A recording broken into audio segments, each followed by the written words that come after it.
Okay, I'd like to invite our panelists on the stage. Our first panelist is Amol Ashtekar. He's the product management head at SecRite, an enterprise business arm of Quickheal. And Amol is currently focused on the endpoint security, threat intelligence, and cloud infrastructure at SecRite SaaS products. Guys, give him a round of applause, please. Our next panelist is Dhruv Mahindra. He's the director of product security at BMC Software, spanning a decade and a half of experience in architecting technological products at SaaS and native applications. Dhruv has helped orchestrate and scale product security applications across BMC R&D. Can we have a third panelist on the stage, please? Suhas Desai is the senior VP at Aujas Cybersecurity, an NSEIT company. What energy dikhao, yaar.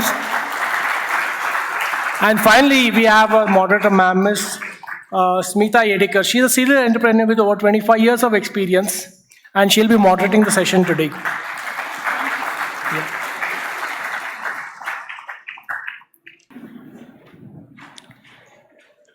Ramayan actually taught us a lot of concepts of privacy and security. We decided to learn it the hard way. Think about it.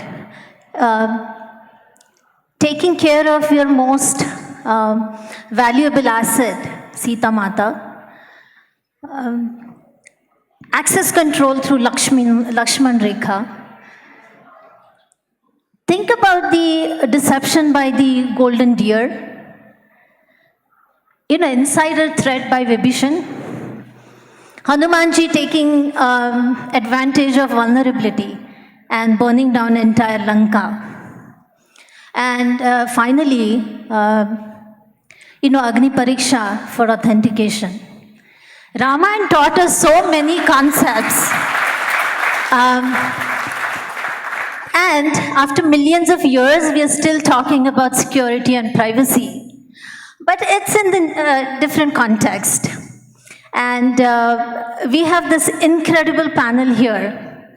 Amol, Dhruv, and Suhas, who have practical knowledge about how to design, build, and maintain products which are secured and also privacy compliant.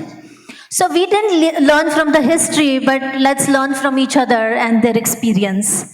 So we have limited time to cover a large topic.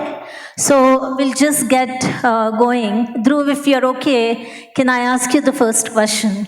Yes, Smita, please. We'll just dive into how do you really build a product, keeping the security in mind, and how do you build that by design? Sure, thanks, Smita. To build secure products, we must have a security mindset. Let me take the people, process, and technology framework to further state my points. To build a security mindset, we must have a security-first culture, where from the people point of view, the technical architects, QA professionals, developers, DevOps engineers, SaaSOps personnel, everybody in your organization must speak the same language. This is the language of security. In your organization, you must create a culture that is highly rewarding. Anybody who focuses on security should be given some rewards. And you must have security champions, particularly if you have a very large organization. And even if you have a startup, you should have incentives for people in security. And this is something that I call security everywhere. From process standpoint, you must have a security policy, many policies within those, and you must also have guidelines for developers, for QA professionals. And I'll give you some examples. If you are releasing products on a daily basis, then you must have a security sign-off policy. You must have a policy for keeping your third-party software up to date at all times. There's the shift left paradigm that many of you know about. We want to shift security left to the architecture and design phases. What that does is, It avoids expensive mistakes towards the end when you actually deploy the software, right? From technology standpoint, we must use reusable components that have already been security vetted. That's the first thing. We must also do other activities like penetration testing and container hygiene if you're using containers, right? There's something called DevSecOps, where if you're doing CI/CD, your entire process must include security. So these are some of the points that are necessary. I will go on to say that you must have metrics to measure your success, as well as you should be able to report all these metrics and the outcomes to different levels of management in your organization. Okay. Be transparent. Yeah, sorry, but there's a lot of talk today about AI, and there's no product today we think about without AI, ML, or even cloud. So how do you bring in all these aspects in your design? Great question, Smita. So we had the gold rush in the 19th century, we had the space race in the 20th century, and now we have the AI/ML fever, where everybody's rushing to provide AI/ML solutions. But stop. Think about security for a second. I'm going to take two examples here. The first example is, if you are training and building a machine learning model, you have to pay attention to the training data. What is the source of this training data? Is the supply chain secure? Do not accept untrusted training data. And in case you have to accept it, make sure you're training it with adversarial examples. You have to teach it not to do some things. Know good input from bad input. For example, it's common logic that you should not share your credentials or OTPs with anyone. What if a machine learning or a GPT tells you tomorrow to share your credentials or OTP, right? So to avoid that, you have to train your model so that it looks into all these corner cases and knows good from bad.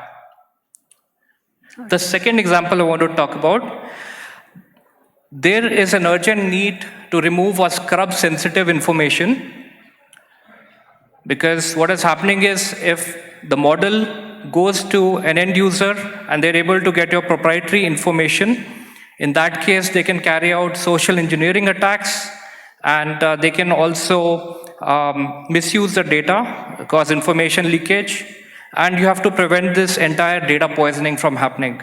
So those are my two top AI recommendations. For the cloud, we have to start somewhere. There are many things you must do, but as all of you understand, if you are a cloud customer, you have a shared responsibility model. You have to work with your cloud service provider, and you have to yourself come up with security measures like patching guest OS, patching your own services, and building secure products. On top of that, if you're building products for the cloud, you must ensure that you know what your assets are. What are your crown jewel assets? You have to do the discovery. If you have a hybrid multi-cloud kind of environment, you have to know what the assets are. After the discovery, make sure while building, you are also using the cloud native managed services. And if you use any kind of orchestration platform like Kubernetes, Rancher, OpenShift, in that case, you must use the default features, key management services, secrets, vaults, all of those. The next step is to use logging, monitoring, and audit trails in the cloud. And that will help you identify any breach or understand the indicators of compromise so that you can take steps to remediate. Last but not the least, you must break down the silos in your organization, because teams tend to work independently. They don't talk to each other frequently.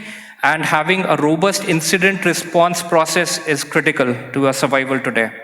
So given that people participate, talk frequently, and participate in tabletop exercises, that is going to lead to secure deployments in the cloud. Thank you. Suhas, you have so much experience with security. What are the top principles you think one should consider while building the products? And follow-up question to that is, see, today we are in a different scenario where there is automotive, hacking, there is ransomware, and new kid on the corner is IoT and 5G scenario. So if you could also cover those in your perspective. Yep. So I will take first as a ransomware. So most of you heard about ransomware part, and when it comes at actual in any production environment, it is really painful experience. So most of the enterprises who are into either product development or hardware devices manufacturing, and if something comes like say you need to pay, otherwise I will stop all your services. Something like that comes as a ransom demand, then situation gets very worse. And I'll give you classic examples. One part was like say there is one device maker, very famous device maker. They developed a diabetic insulin pump, which are IoT enabled part, and they made that product as a hardware product, and they made all SDKs burn into the small operating system firmware on that device. There's a very small device which you can keep it in your pocket, and it can sense and get a record of entire ECG data, and it can send to hospital. So major use case was like say if you underwent through angiography or a bypass surgery and you don't need to stay for 10 days in hospital. Within 2-3 days you need to come back and just your doctor needs to monitor you. That kind of model are there. And what happened suddenly, all hospital network got like say stopped, and ransomware guys asked some money to hospital guys, and they told like say I have about more than 10K patients data with me and I can stop all the devices. Worst part was there were couple of patients who were on diabetic insulin, and that was remotely possible to inject values. You imagine that if there were certain cases where they could increase insulin volumetric, and that could cause to the death of few people. And that was a live. If you search this news, you will get all the details. Now you imagine that there are certain people whose life is on a danger zone, and attackers are asking for that. Hospital doesn't have any option to listen to these hacker guys. That is one point. This is a ransomware. I told you about this one case. If similar is happening for other products, like say, if you are getting platform services or if products are giving SaaS-based subscriptions to you, and you are getting sudden like say 1 hour downtime. In such cases, there is panic mode from the security perspective, from business perspective. And at that time, there are 2-3 choices. First part is like say, whether to pay ransomware or not. First thing, as a regulator part, you don't need to pay ransom. You need to follow certain guidelines made by certain and our government. Second part, how to prevent this. So you understood this is a pain point. So in IoT platform, IoT devices, you made one product. So what are the things you need to follow? First thing, you need to have depends in depth principle. Depends in depth is like you need to ensure security at each layer of your device, your product and platform. So whenever you are making any device, you are burning one firmware into that. All the SDKs should have security principles. You should follow all the security best practices guidelines. You should apply strong cryptography. So that is one part. Second point is like when you are enabling all the SDKs in that device, whatever these devices are getting communicated to the platform or cloud, all the API should be secure. All the API abuse or there are API exposing data part, that you need to maintain all the security best practices to secure this data, secure exchanges. And another important aspect is like cryptography, API key distribution, that should be followed as a security based principle. Another area is like say when you are talking with any device or platform or infrastructure, all these parameters should have proper security. You can follow DevSecOps model, you can achieve that security in each layer. That is one point. Second point, when you are making any product in hardware or say even platform part, you need to have your cyber defense 24/7. If something goes wrong, how I can make enable that within few seconds. That is another aspect. Third part is like say secure design, or it's like say Dhruv mentioned about say security first culture. So you need to follow all the security best practices proper authentication, proper authorization, your session management, all these basic principles you need to have. And these are the mandatory things. Whenever you are applying DevSecOps model or any security operations model, you need to apply all the security principles in that product, platform, APIs, cloud, and even your devices part. Always remember, these are the small devices. When we are talking about the product, inserting product SDKs in devices, there are two parts. One part is like devices operating system itself, and on top of that you are putting one product. So there are two layers of security you need to maintain, at one at a firmware, another at the application.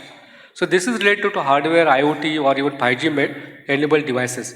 So you need to have that ecosystem very clearly, how you can prevent such type of attacks in future. So I would suggest, like say, you need to have cyber secure by design and defense in depth. These are the two mandatory principles we should follow to have security at minimal. And another important aspect is like you need to minimize attack surfaces. So there are so many entry points for the attacks in entire ecosystem that you should minimize all the attacks. Always remember, no one will give guarantee for the 100% prevention for the any attacks, but at least our effort should be to minimize these attacks. So that should be our first preference. Smita. Thank you, that's insightful. Amol, we have spoken about security. Now let's talk about data privacy. How do you include that by default in your products? And certainly now in India, we do have DPDP, which is Digital Personal Data Protection, and it's going to become an act. What are the considerations around that? Also, none of us are building products just for India, right? It's a global product targeted towards global consumption. But there is always that difference of legal framework as well as the cultural framework when it comes to privacy. So how do you really think about all of these things while building the products? So while we are building products, the first and foremost thing that comes to anybody's mind, being a product manager, what I've seen is how do I build the product fast and how do I sell it to a customer fast, right? As he was talking about thinking about security while you are building the products, because of this more focus on privacy now, even that is something that we need to start looking at when we are designing the products. What happens is, whenever we are building the product, in order to kind of gather as much information possible from the customers or from their devices, we collect information that not necessarily is required for my product to work, but I just collect it thinking that it may be used sometime in future. And that sometime in future rarely comes, right? Because your priorities shift, your thinking about where you want to take your product changes, the regulatory requirements change, the customer demands change. So in order to kind of ensure that your product gathers information that is bare minimum required for running your product and giving the value to the customers. So this is something that we need to start thinking about. Not hoard the information, because hoarding this information is actually going to get most of us in trouble. With almost every government is now passing these data privacy bills.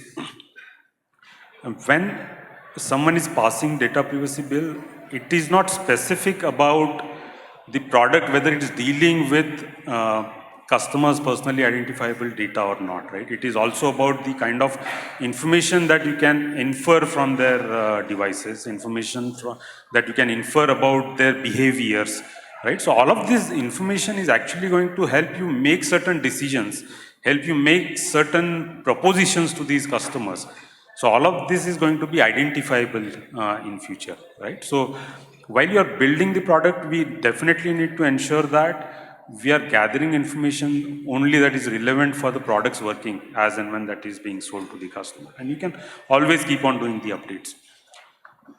While I talked about this from the product management, most of the engineering community would worry about utilizing the best possible technology, the cool, awesome technology that is new in the market and something that we want to learn and add to our resume, right?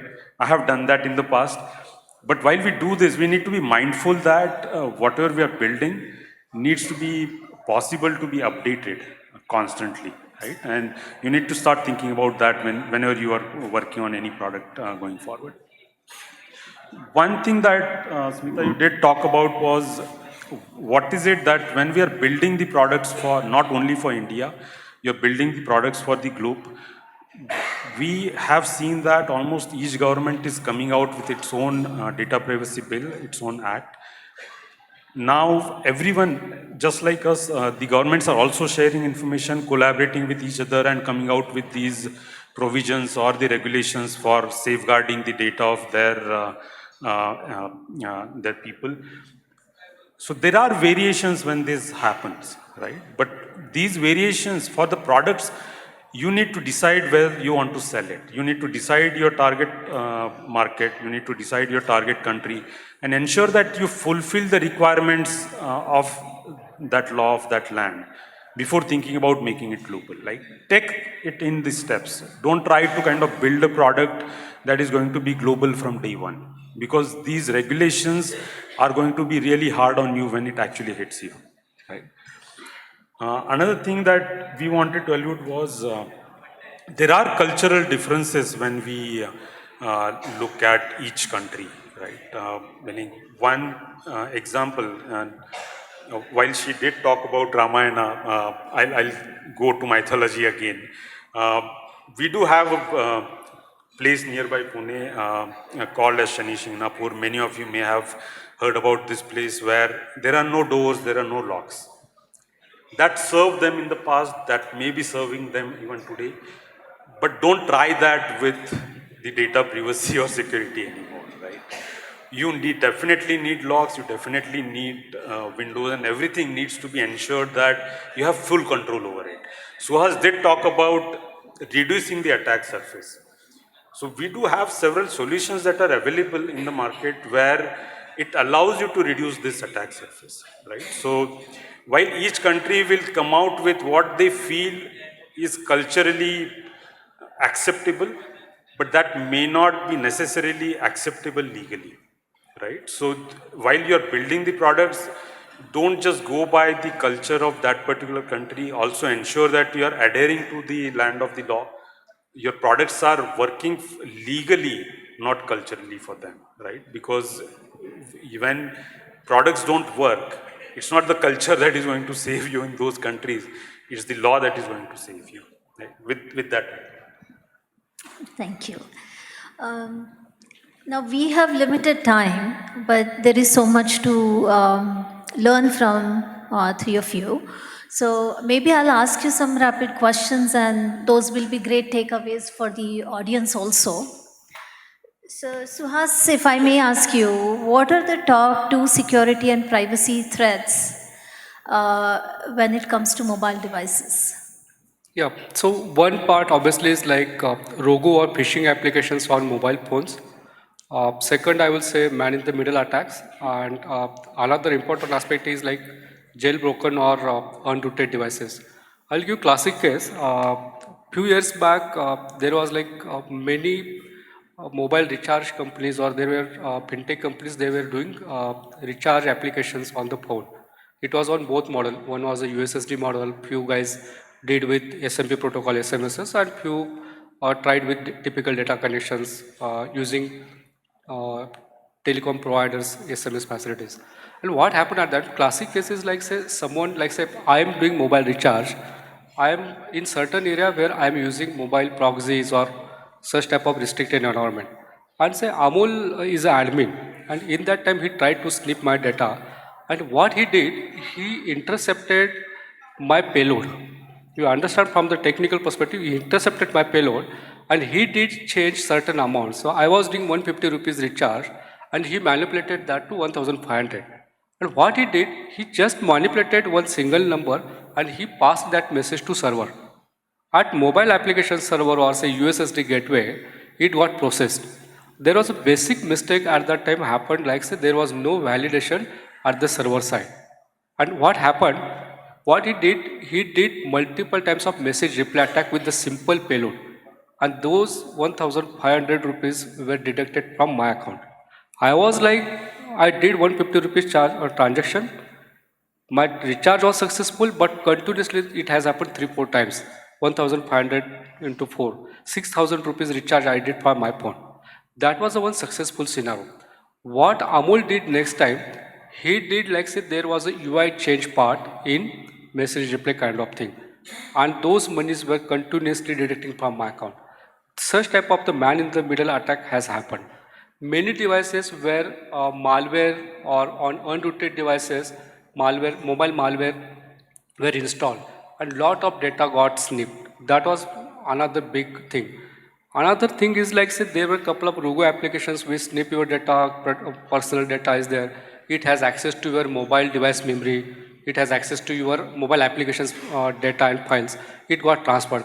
Couple of, and you might have heard couple of instances where your private moments has been captured and misused. So many cases were reported as a cyber crime in India, globally also. That got reported multiple times. So you need to be very careful while using mobile devices, or whether authenticated applications or proper signed applications you are using, whether data is stored securely in encrypted format on your mobile device. Whatever applications you are using, these are the authenticated applications. You need to ensure all the mobile, at least basic hygiene perspective, you need to use your mobile apps on your devices. Yep. Amol, if one had to deal with the data breaches, what are the couple of top things that you think one should be prepared with?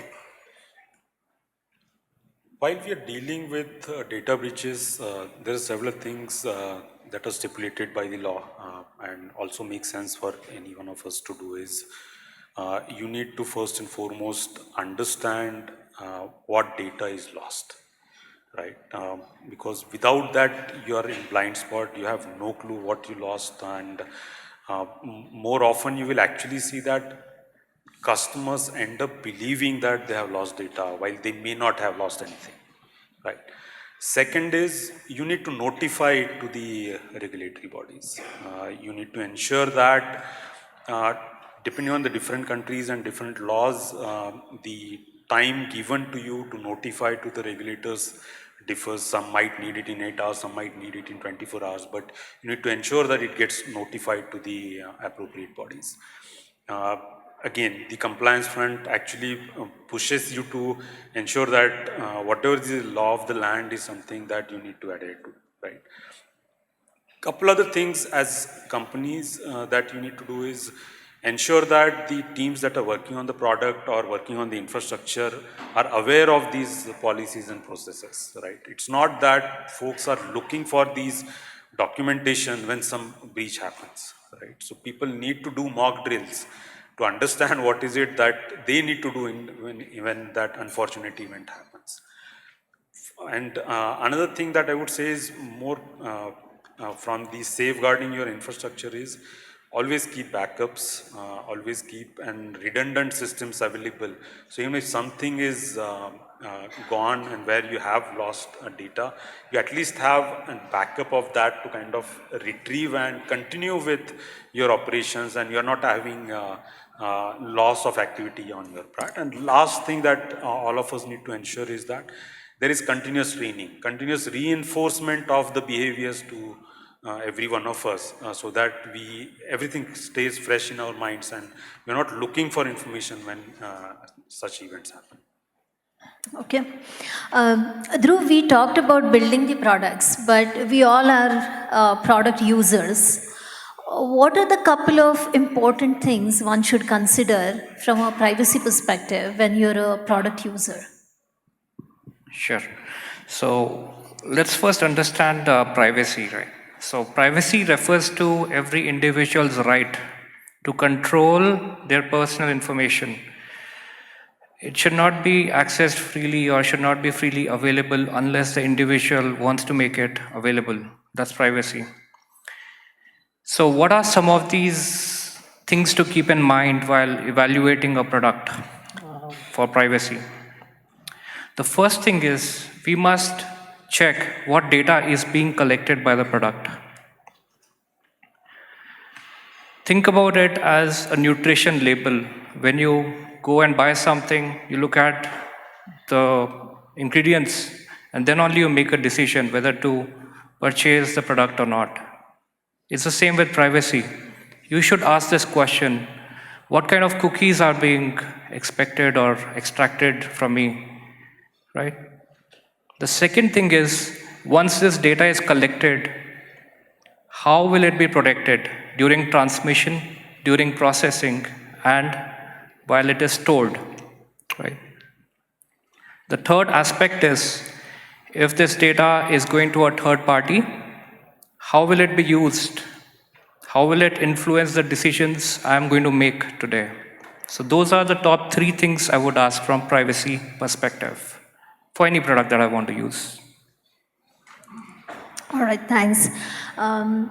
We are almost, out of time, but I would like to ask each one of you this question, if you can answer this. If we were to make India more resilient towards data security and data privacy, what do you suggest needs to be done? If you can be very brief on that, will be helpful. Amol, go ahead, Suhas. Yeah. So, Smita, there are 2 points. One from the practitioner perspective and another from the end user perspective. So, from the practitioner perspective, as a technologist, I would suggest all the data security controls, strong cryptography, and custody of data should be protected with proper access controls and authorization. That is from the practitioner perspective. From the end user perspective, so we need to run or educate people about data security, what to share and what not to share. And if we need to share data, purpose of that data, how long it will be stored and what will be processing. As per the new data privacy laws, DPDT, so in that, how long you can process or keep data is mandatory. And those are the some consent user needs to give. So those are the things which people should aware normally. From the both side, we should have intention to secure data at maximum level. I would say we need to practice both way. Okay. Amol. So if I have to talk about this, the kind of digital revolution that India is having, almost the masses are now having the smartphones and utilizing that for carrying out their financial transactions or even the regular day-to-day life. Most of it depends on smartphones. I would say that as a country and also as individuals, we need to ensure that we are always spreading awareness about the necessity of having cybersecurity in everybody's mind. What we know today about cybersecurity, how do we safeguard ourselves? We need to ensure that this knowledge is passed on to the kids, knowledge is passed on to the masses, and keep ensuring that everyone is aware of this and stop them falling into the pitfalls that are coming out along with the digitization. Just to add on what Suhas and Amol just said, I think awareness has to be created at the grassroots level, right from the schools, the colleges, and people can specialize later on in security and privacy. But it has to start, the basic awareness, it has to start somewhere. And then only you can make these decisions later. So the work has progressed, and I think India is on the right track, and we will see some good outcomes when we reach that maturity level. So that's what I would like to add. Right, I agree. It's a process and it's a journey which we are on right now. We are out of time, but do we have time for Q&A? Can we take a couple of questions if there are any? Are there any questions from the audience? No, so okay, then if we can wrap this up in a minute. Is there a thought you want to leave with the audience very quickly on security and privacy? Go ahead. Well, it's difficult to remember a lot of things, but I will just end with saying trust, but verify. And if you do that, if you don't take things, challenge the status quo, don't listen to what you are being told to, always ask questions.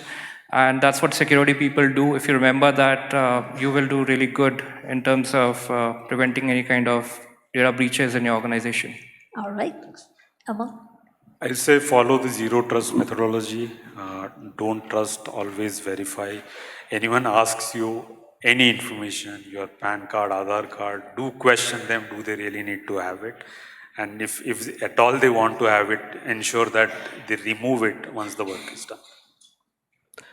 Yeah, so one aspect I would summarize is like say, we need to aware about basic cyber hygiene part. Majority of attacks which we have seen is through social engineering, phishing, recently like AI, voice scams and all. We should be educating people and generate awareness around that to minimize again attack surfaces and let's make digital more secure. Verify always all the data security at your digital assets. Whatever you are accessing from the digital world, please verify that, and whatever you are sharing, you need to be very careful what data you are sharing and validate that once before sharing it over the internet. Yep. All right, so thank you all for being part of this session. Thank you, panelists, for sharing your knowledge and experience. And thank you, NASSCOM team, for organizing this. Okay, thank you, panelists. Thanks all. Thank you all. Thank you all. Please Thank wait you. on the stage. Got a little memento for all of you. First.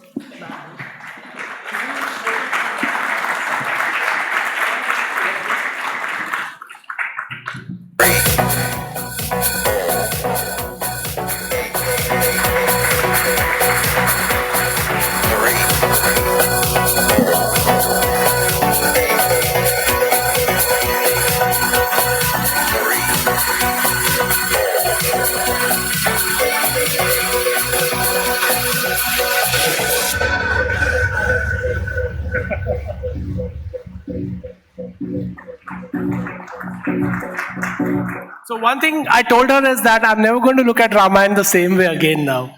There's always going to be firewalls and security breaches that factor in now every time I read the story. Okay, so thanks for a wonderful session to all our panelists.